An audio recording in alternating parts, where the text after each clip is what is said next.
A beleza é consequência, o laboratório chega depois, medindo fascinado.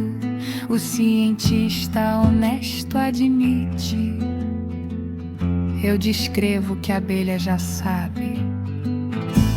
Desde então, o que deveria ser ciência,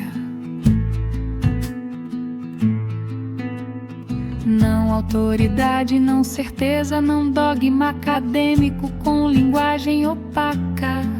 A verdadeira ciência deveria ser.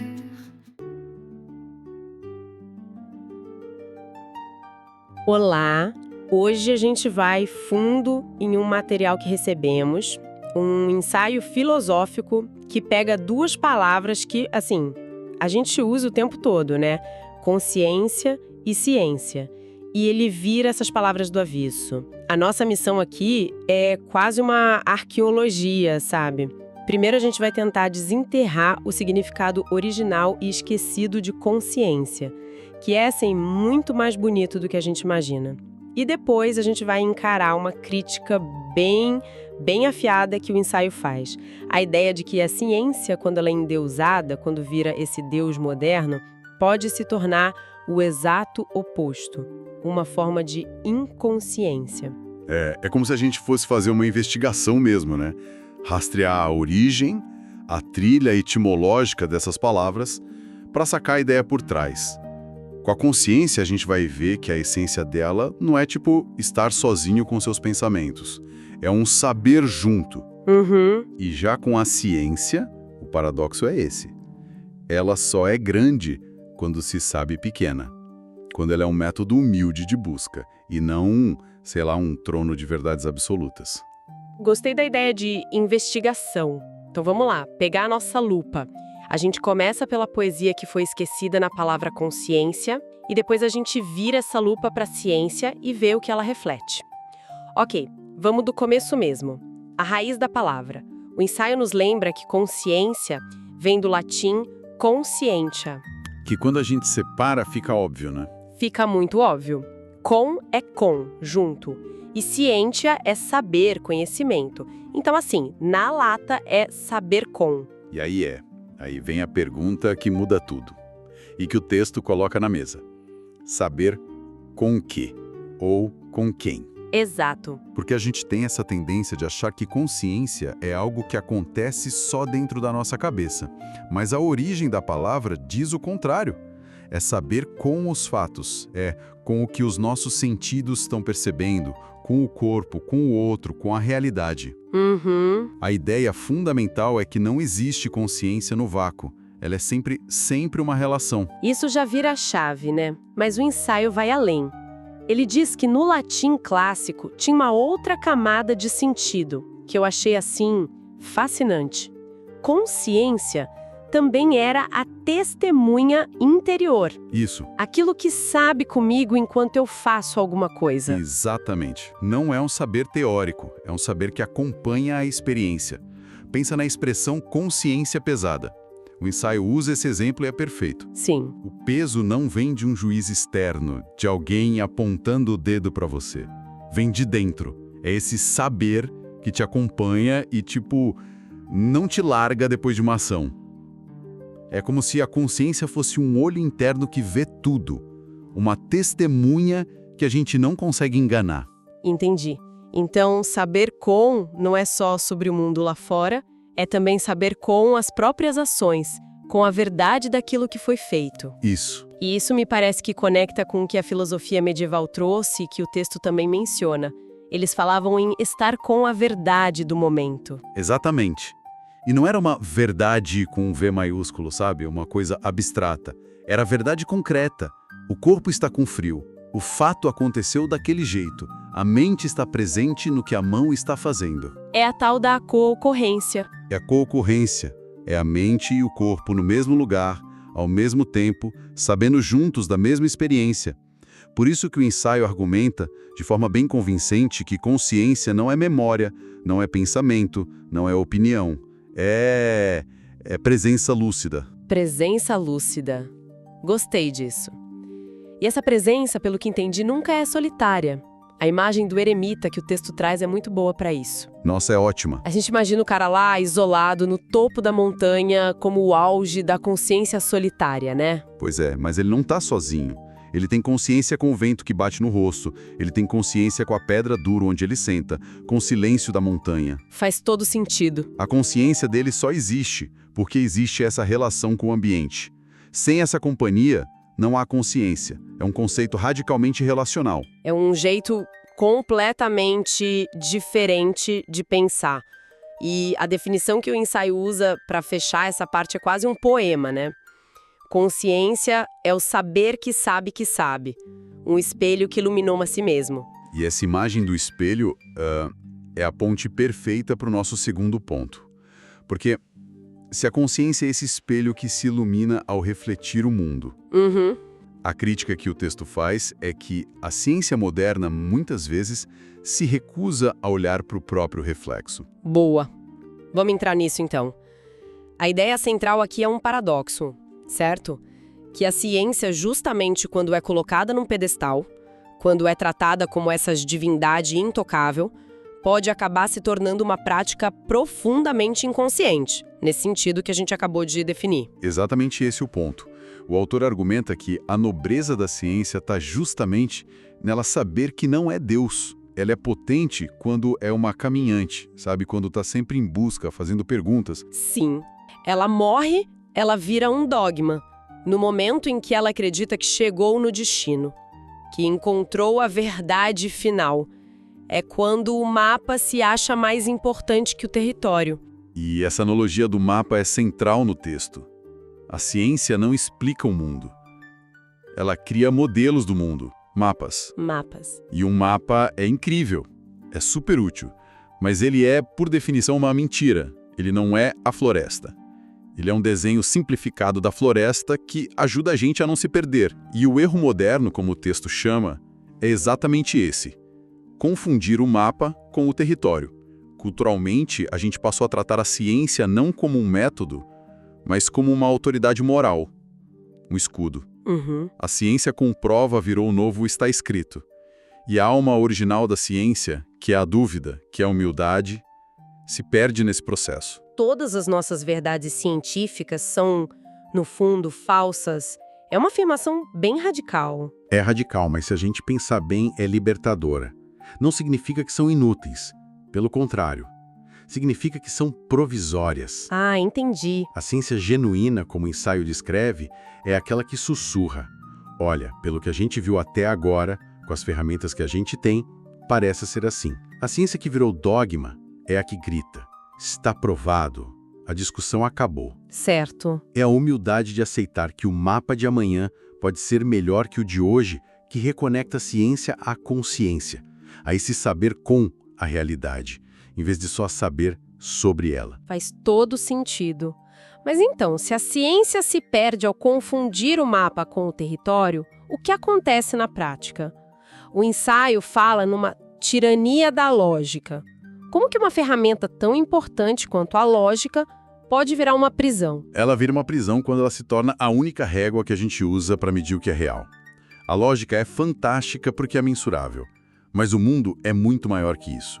E quando só o que é medido importa, a gente começa a excluir todo o resto. O sensível. O sensível, o intuitivo, o simbólico, o poético. A gente tenta, sei lá, entender um poema contando o número de versos. Não funciona. E o resultado disso, que o autor aponta, é pesado. Ele usa a expressão adultos com diplomas e crianças espirituais. Nossa, essa imagem é muito forte.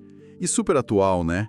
Parece que descreve perfeitamente uma cultura de super especialização, onde a gente sabe tudo sobre uma coisinha minúscula, mas perdeu a capacidade de se relacionar com o todo. Sim. A gente sabe o nome científico da árvore, mas não sabe mais sentar embaixo dela e sentir o vento. Exato. É a perda da pausa, da contemplação. E o ensaio ilustra isso com o que ele chama de ciclo natural da ciência verdadeira.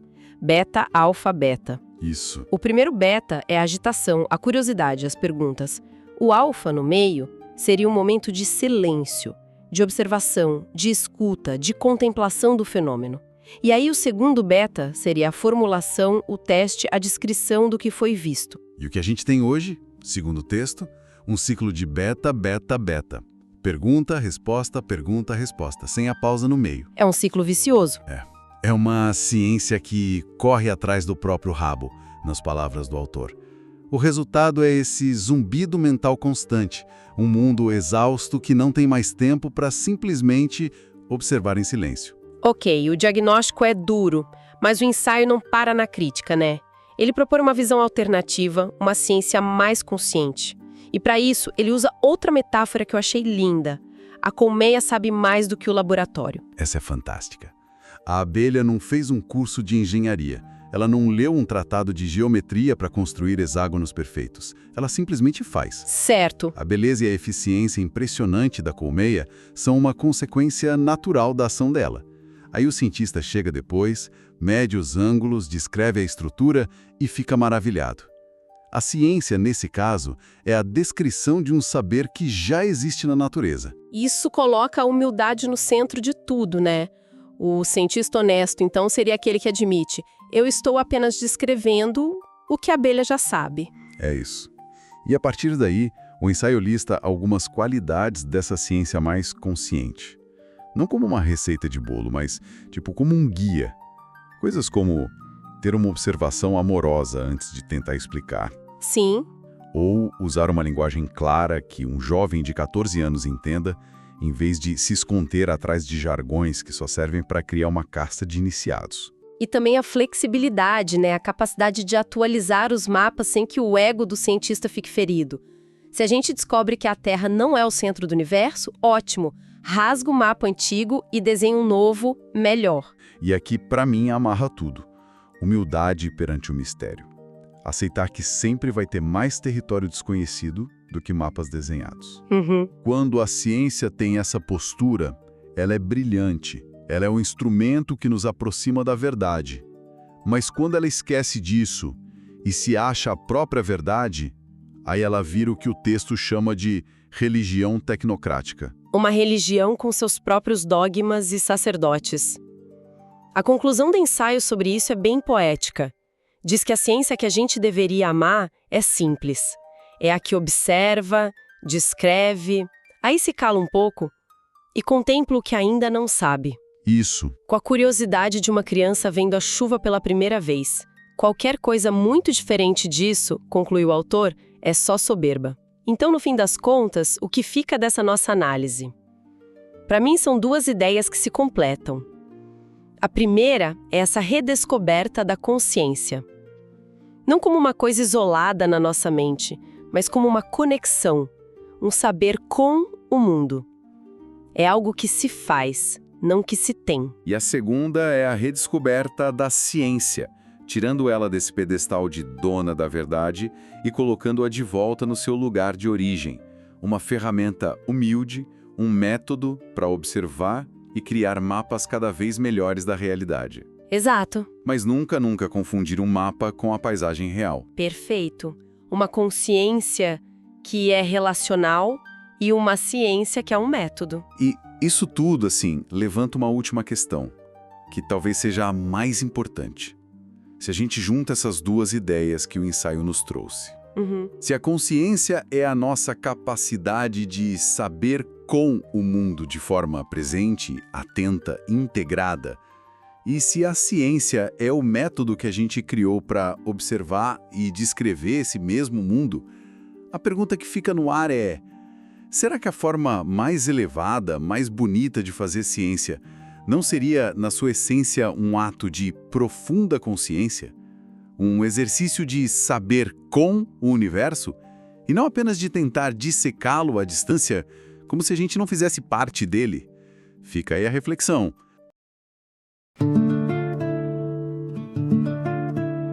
A colmeia sabe mais do que o laboratório.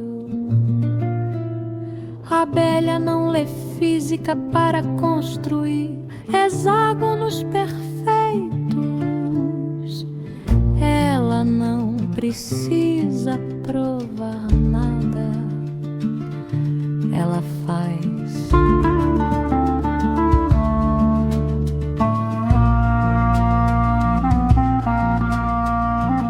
beleza é consequência, o laboratório chega depois, medindo fascinado. O cientista honesto admite: eu descrevo o que a abelha já sabe. Pero então, o que deveria ser ciência, não autoridade, não certeza, não dogma acadêmico com linguagem opaca. A verdadeira ciência deveria ser uma observação amorosa antes de explicação. 2, linguagem clara que qualquer jovem entenda. 3, flexibilidade para atualizar modelos sem ego ferido. 4, humildade perante o mistério. 5, cooperação, não come petição por status e verbas. 6, integração com a beleza, pois a beleza não é ornamento, é sinal de coerência. A ciência não é a verdade, é o instrumento que nos aproxima dela. Quando a ciência sabe isso, ela brilha. Quando esquece, torna-se religião tecnocrática. A ciência que merece ser amada é simples. Observa, descreve, se cala um pouco e depois contempla o que não sabe. Ela não precisa vencer, não precisa provar. Ela pergunta com olhos limpos, como uma criança encostada no vidro, vendo a chuva pela primeira vez. O resto é soberba, bancado por interesse.